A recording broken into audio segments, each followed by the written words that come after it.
Una medium me ayudó a encontrar a mi hija desaparecida en Chihuahua.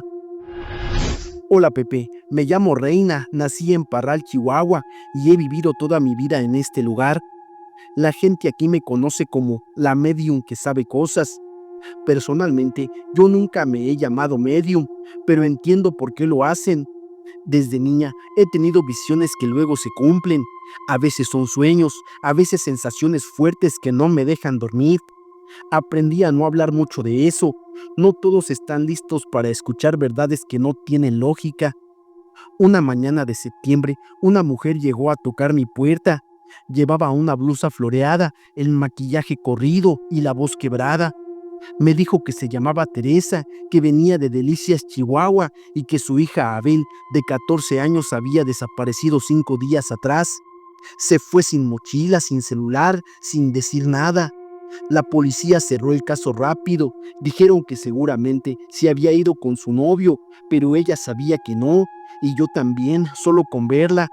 Me dio una foto de la niña. Era una jovencita con una sonrisa tímida y los ojos muy grandes. Cuando toqué la imagen, sentí un escalofrío que me subió por los brazos. Cuando tengo esas visiones, y aunque parezca de película, tuve las mismas, como si alguien me pusiera una linterna en los ojos. Luego me llegó el olor a tierra mojada, el sonido lejano de un tren, una casa vieja con muros de piedra y una palabra que se me metió en la cabeza como un cuchillo: Tepozotlán. Le pregunté a Teresa si su hija conocía ese lugar y me dijo que no. Yo tampoco lo conocía, pero supe que ahí estaba. No era algo que pudiera explicar, solo lo supe. Le dije que teníamos que ir al sur.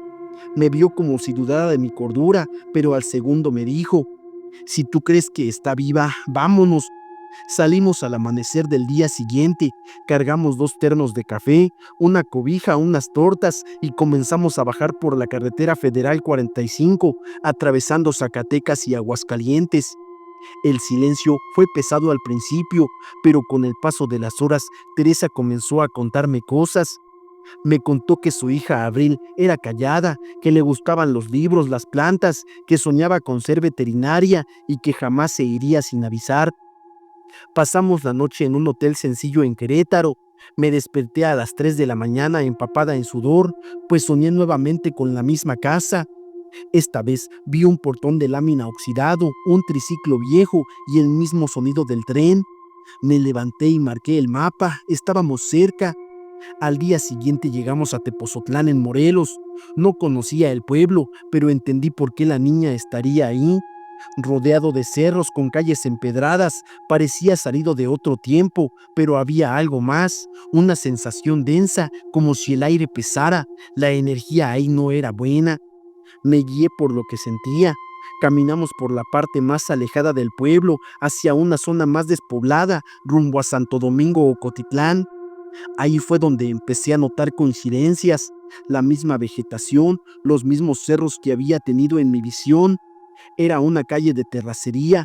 Vimos una construcción abandonada detrás de unas vías de tren. Nos acercamos, un portón de lámina oxidado. Me temblaron las manos, me acerqué, cerré los ojos y sentí su presencia. Era ella, estaba viva pero débil. Le dije a Teresa: ella está aquí. Gritamos su nombre, pero no recibimos respuesta alguna. Luego golpeamos el portón y al minuto una voz apenas audible se escuchó del otro lado diciendo: mami, mami, mamá, ¿eres tú? El candado estaba viejo, así que Teresa tomó una piedra y lo rompió. Entramos y el lugar apestaba a humedad y a encierro. Abril estaba en el suelo deshidratada, con los labios partidos. Llevaba puesta la misma ropa del día que desapareció. Lloró al vernos, pero no tenía fuerzas ni para levantarse. Llamamos a la policía, tardaron en llegar. El hombre que la tenía detenida había salido por víveres, según nos dijeron. Después se supo que no era la primera vez que alguien desaparecía en esa zona.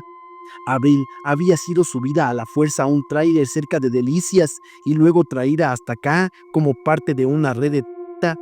Lo que la salvó no fue la suerte, fue el lazo con su madre y tal vez el hecho de que yo escuché lo que nadie más pudo. Abril pasó un mes en recuperación, volvió con su madre al norte. Ahora vive en Hermosillo, en casa de una tía y asiste a terapia. Teresa me escribe de vez en cuando, me manda fotos de la niña con su perro, con sus plantas, me agradece, aunque yo nunca le pedí nada. No creo que yo tenga poderes, solo sé que hay cosas que no todos perciben y que a veces cuando escuchamos con el corazón, las voces perdidas encuentran el camino de regreso. El toro negro de la sierra. Hola Pepe, deseo que mi relato sea anónimo. Esta historia ocurrió en la frontera norte de México. En el año 2007 salí de casa con la intención de alcanzar el sueño americano, sin imaginar los peligros que me esperaban. Viajé en avión a Nogales, Tamaulipas, acompañado de 2 parientes. Tenía apenas 18 años y muchos sueños por cumplir.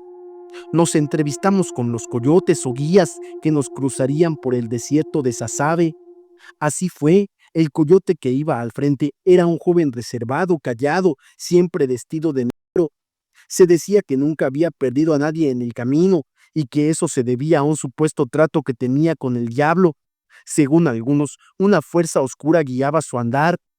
Una noche, al llegar a un lugar apartado, nos ocultamos entre la maleza y los cactus.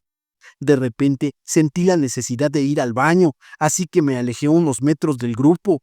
Caminé unos pasos y poco después escuché claramente el sonido de pezuñas. No era un ruido común, era como el paso pesado de una vaca, pero distinto. Me puse de pie de inmediato y al volver la mirada presencié algo que nunca voy a olvidar. A escasos 2 metros de mí, el coyote hablaba con un enorme toro negro. El animal tenía unos cuernos majestuosos y unos ojos rojos que parecían arder en la oscuridad. Me quedé paralizado. El coyote volteó hacia mí y me dijo, en voz baja pero firme: les dije que no se movieran.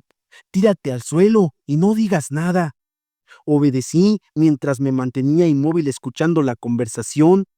El coyote pedía un favor, llegar con bien a su destino y obtener más dinero por las personas que llevaba. La otra voz profunda y gutural le respondió que lo ayudaría, pero que él sabía bien que el precio por esos favores llegaría con el tiempo. Cuando reaccioné, el mismo coyote me ayudó a levantarme y no se volvió a hablar del tema. Yo tampoco se lo conté a nadie. Lo que vi esa noche era demasiado extraño como para explicarlo. Días después, llegamos sanos y salvos a nuestro destino, Oxnard, California. El coyote cumplió su palabra y nos cruzó con éxito. Hoy en día no sé qué fue de él, ni cómo se llamaba realmente. Solo sé que aquella noche marcó mi vida para siempre. No sé si vi al diablo, pero no hay un solo día que no recuerde la mirada roja de aquel toro negro.